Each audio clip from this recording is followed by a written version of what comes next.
Oggi vi è stata un'altra sparatoria nel cuore della città. Sembra che sia stato in stile gangster. La polizia ancora non ha nessun sospetto in arresto. La vittima è stata trasportata in ospedale al pronto soccorso prima di Sensi. Il portavoce dell'ospedale ci ha riferito che dopo gli accertamenti medici verrà rilasciato e potrà recuperare con i dettagli sull'investigazione da parte della legge.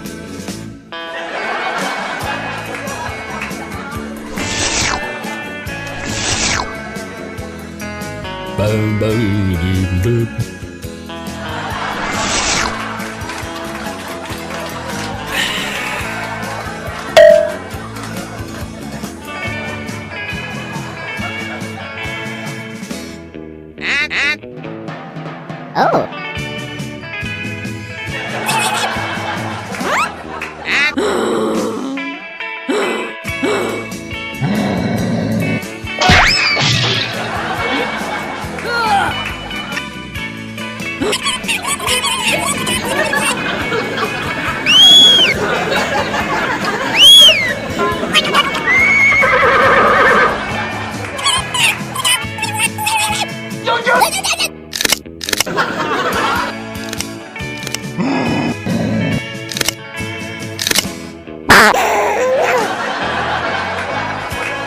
Uh-oh. Oops.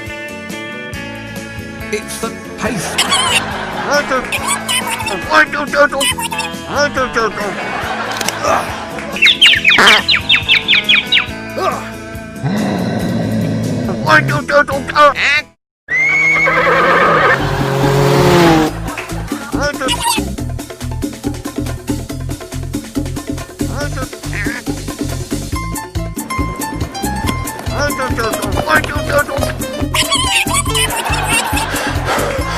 Ai ai ai ai ai.